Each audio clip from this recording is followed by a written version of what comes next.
Welcome to TransAction TV. I'm your host, Anthony Attanasio, CEO of Hawk Strategies. Joining me today is my good friend Jim Carone, the Executive Director of the New Jersey Turnpike Authority. Jim, thanks for being with us today. Sure, Anthony. Thank you. Yeah, it's great to have you. Thank you very much. So everybody knows, uses, and loves the Turnpike and the Garden State Parkway, which your organization owns and manages both. Tell us a little bit about what's going on with your capital plan. Sure.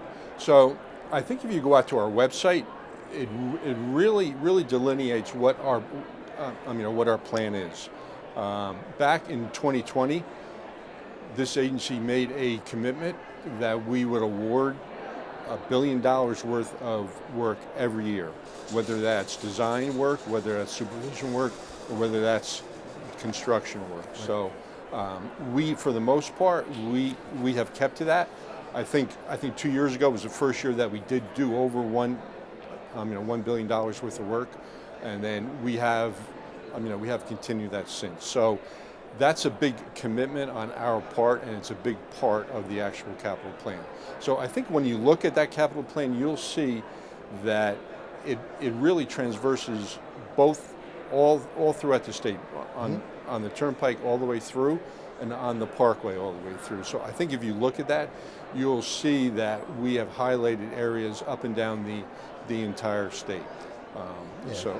So I'm speaking on behalf of the industries for a moment. We want to thank you because not only have you maintained such a robust capital plan, but during the downturns in the late portion after 2008 and whatnot, when other agencies were not spending the money, things like the 6 to 9 widening and other programs, the Turnpike has always been a rock-solid infrastructure investment engine for the state. So thank you for that. Yeah. And I think during COVID too, Anthony, we had the ability to actually do more work, right? Yeah. Right, because everybody was home. Sure. So I think, especially on the Garden State Parkway, we were able to pave more than we would normally do. So it's those things. Even though COVID was a tremendous stress on all of us, sure. We really tried to look at the good side of it, if there was a good side, and to take advantage of the New Jersey Turnpike Authority and the NJDOT gave our industry something we weren't used to, which was daytime lane closures to work on roads. In New Jersey, you can't do that normally, right? No, we had fun doing it. So let's talk about a couple of the major projects you're working on. So we'll start and move our way up to the biggest guy of all. So let's start with, you have a big plan to improve operational improvements on the Garden State Parkway and the Toms River area. Can you talk about that? Sure. So, we look at crash data, and that sort of drives what we do. So for years now, on the Garden State Parkway, between milepost 83 and milepost 80, we've experienced a lot of crashes. Those of you who actually drive that, southbound especially, you can see how the road bends as soon as you get over Route 37. So what we are doing now, we're in design, and I believe we're going to start construction in 2027.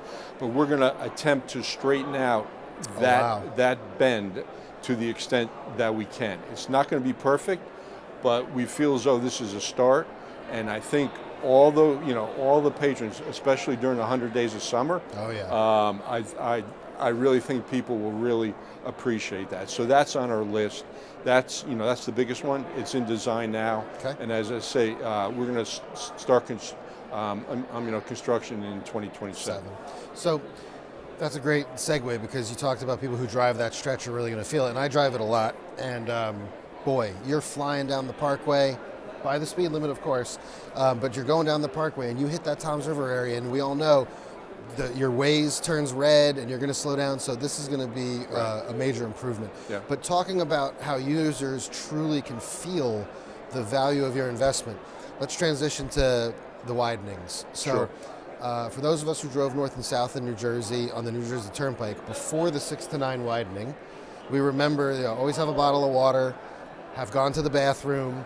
You're going to be sitting for a while. I went to St. Joseph's University in Philadelphia, but I grew up in Westfield. So imagine Thanksgiving Day, weekends or whatever, trying to get home or back to school on the old Turnpike. Right. I think everybody can agree that the 6 to 9 widening has revolutionized north-south travel in the state. It's taken 40 minutes off of a daily commute. So anyone who travels that stretch daily has got 40 minutes of their life back. It's the statistics I remember was unveiled at the beginning of the project when the project was opened. think about what that means to families, Yeah. right? To be home, Absolutely. to be at work, to be able to do the things you want to do.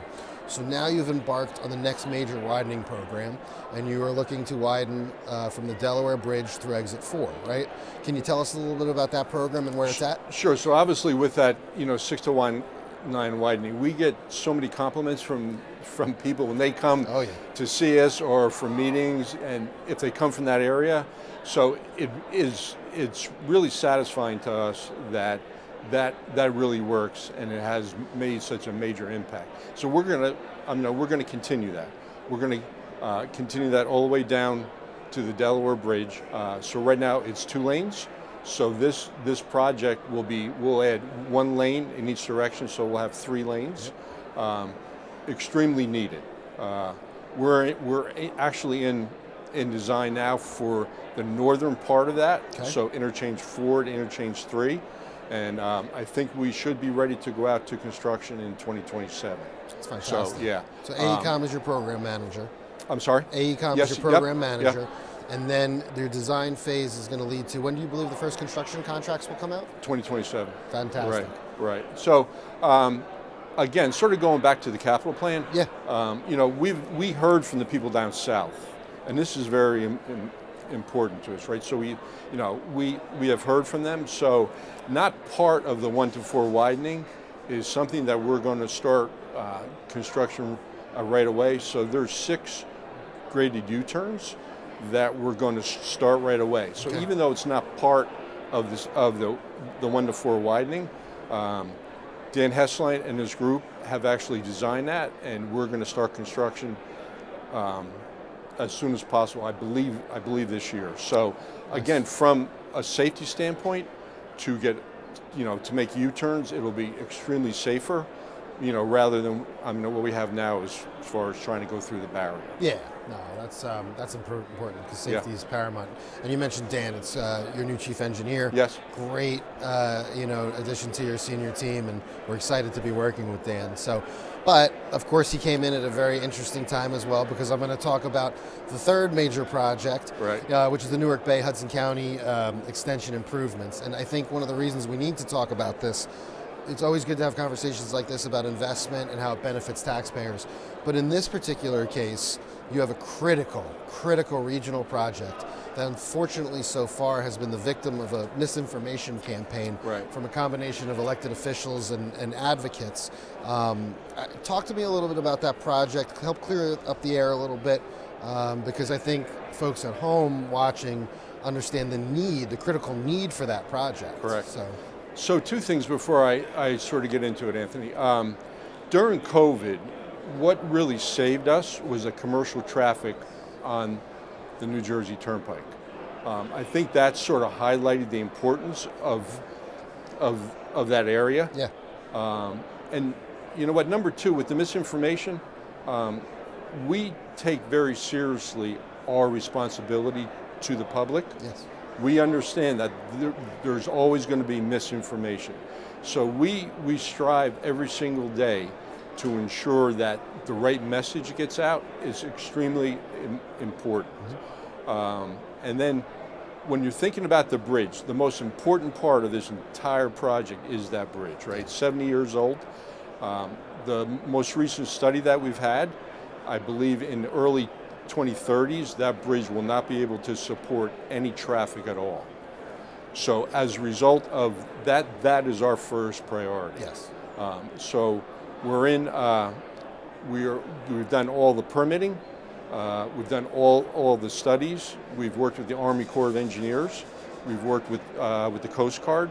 So we're in design now, and we hope to start construction at the end of 2026. Well, that would be exciting. Yeah.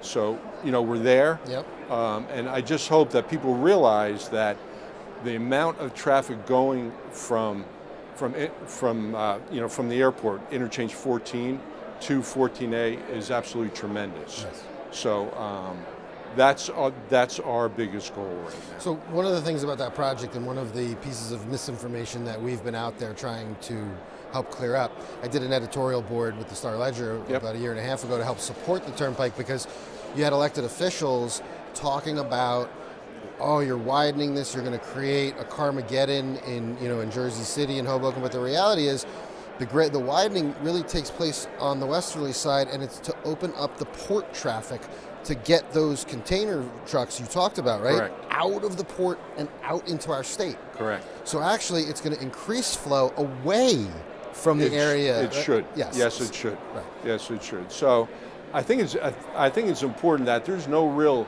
lanes being added past that point, right? So, I mean, one of our biggest objectives is to ensure that there's a shoulder there. Yes. For the emergency vehicles, right? So, that's what we're working on, and again, that whole project is divided into four different sections. Right. So we're doing section 1, which is the bridge, and then we're going to hop down to section 4 in the Jersey City area. So the middle section right now we're going to leave until last. Okay. So those are our biggest priorities. And if I remember correctly, how many actual spans are there, or bridges, throughout the entire program? So 80% of that entire section is raised, whether it's bridges, elevated roadway. So it's really a struggle. Dan's got his work cut out for him. Does he ever. But the people that he has working for him, and the assistance from the outside consulting world, we're going to be able to do. You have a great team, and the bottom line is, for safety and for infrastructure, safety, it has to be done. Yep. So the misinformation's unfortunate because it's a distraction, but this project has to happen, will happen, and we have faith in you to deliver it. So thank you. So now, this is all part of, for the first time ever, about 4 or 5 years ago, the agency, the authority, put out its first strategic plan. Right. So can you talk a little bit about how, not just capital, but really how that's rolling out and how you feel that plan has been benefiting your riders? So, kudos to John Keller, the former ED at the Turnpike. One of his goals was that we had never formally issued a strategic plan. So John had it on his radar, and to his credit, he actually saw this to completion, and completion meaning that it was actually approved by our board in 2019. Mm-hmm. And it was a 10-year plan. We had made a conscious decision to revisit every 5 years. Mm-hmm. So what we're going through now, we are updating that plan. Okay. And what we did is we decided to engage all of the authority in this plan. This is the employees' plan. Okay. This plan actually outlines the backbone of what we are. It contains our vision, it contains our mission, and it contains our core values. So, and the one good thing, other than incorporating all of our employees in this, and I think once you see the final product, you'll actually see what I'm talking about. But the most important thing, Anthony, is that this plan actually gives us the ability to measure goals. And everybody's going to have their input into how we're going to measure everybody's performance, and we're going to talk about it a lot. So I think if you were a board member, mm-hmm. if you were on our board and you understand what this is, I think that this should give you really good comfort in the fact that we know what direction we're going in. This is a roadmap for us, and it's a way to basically measure all of our progress. And I think it's also extremely important to the outside investment world that we have this plan, and that we're going forward with. It's fantastic. Measuring the metrics, right? It is, right? I mean, that's right. Again, seeing what our responsibility is to the public, to our customers, we have that responsibility. So that's what we're trying to do. It's fantastic. So I got 2 more questions for you. The first is, we've seen a lot of improvements to I still call it the Garden State Arts Center, the PNC Bank Arts Center. Shows how old I am. I was going to shows at the Garden State Arts Center. But the PNC Bank Arts Center, but also the rest stops, because, the rest stops in our state used to be the butt of jokes for folks. And now you go in and they celebrate New Jersey's history, famous New Jerseyans, they're new, modern, clean. Tell us about that program to improve the amenities for your users. Right. So back probably 7 or 8 years ago, we embarked on on a rehabilitation program for our service areas. So we have 21 service areas, and that program entailed either knocking down the buildings or rehabbing the buildings. So as we speak, we're finishing up our final phase of the James Gandolfini service area up on the Parkway, up north, which has opened, and so we are completely done.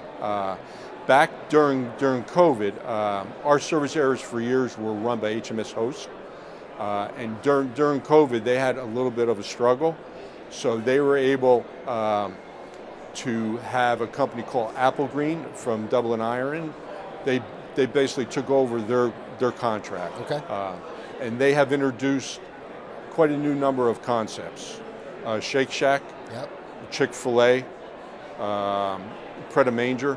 So again, with our commitment to our patrons, we're trying to make that experience better. Because look, when you're riding our roads, right, I think when you do stop, and we have stats on this, the majority of the reason why people stop at our service areas is to use the restroom. Sure. Right? So what Applegreen has done, they've gone out of their way to ensure that those restrooms are at top notch, are clean, Yep. are always supplied, and I think some of the feedback that we are getting, that I think we have accomplished that. So. Oh, very much so. If you looked at my Easy Pass, you would know that I'm a very frequent user of your road, and I drink a lot of water, and so I stop at your rest stops a lot. And the reality is that it's a completely different experience than it used to be. And I'm also a big concert attender, and your arts center has completely been revolutionized. You want to talk about bathroom improvements? Yep. I mean, it used to be like going to a subway bathroom under the old arts center, and now you have raised facilities, you have new modern facilities. And I believe that started under Executive Director Morozic, and you've all carried that forward. We did. And if I remember correctly, it was the vendors who made the investment. Yeah, it's actually a shared cost, right? So. As we speak, if you drive by the Art Center right now, you'll see we are completely paving the parking lot. Wow. Okay. Right. Getting ready for for this season. So it's been there since 1969, 1970. Yep. It's changed over the years, just like the industry has changed. But it's one of our milestones. When we ever talk about it, everybody for the most part knows where it is. Sure. So hopefully you'll have a good experience this year. I look forward to it. So, so let me ask you one last question, because now you've been at ED for several years, comfortable in the position, you're rolling out your vision as executive director.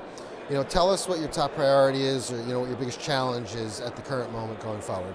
Sure. So I think when you go back to that strategic plan, Anthony, you'll see our core values, and that actually lists out what's important to us. Right. So our number one priority is safety. If you walk into our building and you walk through the lobby, if you look off to the left, on the wall, you'll see what we call our Wall of Honor. Yes. And the Wall of Honor has 16 stars on it. And those stars represent authority employees who, on the job, have lost their life. Here's our goal. Our goal is to never, ever put a 17th star up there.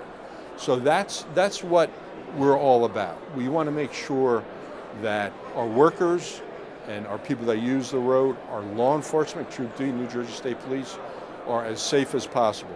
We have a little bit over 2,300 employees at the authority. They both, for the most part, everybody belongs to one of eight different bargaining units. When we negotiate those contracts and we sit down at the table, we look across the table, and the very first question that management asks is, before we get to the issues, what do your members need from a safety standpoint? And that's just paramount to us. So I think when you think about challenges, safety is absolutely number one. And we're working with our sister roads. Our DOT chair, Fran O'Connor, is also the chair of the Governor's Target Zero Commission. We just started that up. So the governor has a goal by 2040, I believe it is, 0 deaths on all of our roads, Right. just not the Parkway or the Turnpike. So we're involved with that. So again, that's probably our number one goal. That's and fantastic. And then also, to get people from point A to point B, to get them there safe, their ride is enjoyable, and to try to get out whatever information that we can about their trip. And I think one of the other challenging things is to ensure that we stick to that capital plan, right? Again, like we talked about before, we have a commitment to the people of New Jersey and for those travelers out of state, and we are going to keep to that. It's fantastic. I think everyone who uses your roads, Jim, truly understands why they're called premium limited access highways. You're doing a great job. We're very grateful for the work of the authority. And I want to thank you for joining us here today. Sure, thank you, Anthony. Ladies and gentlemen, Jim Carone, Executive Director of the New Jersey Turnpike Authority. Thank you so much for joining us for this episode of TransAction TV.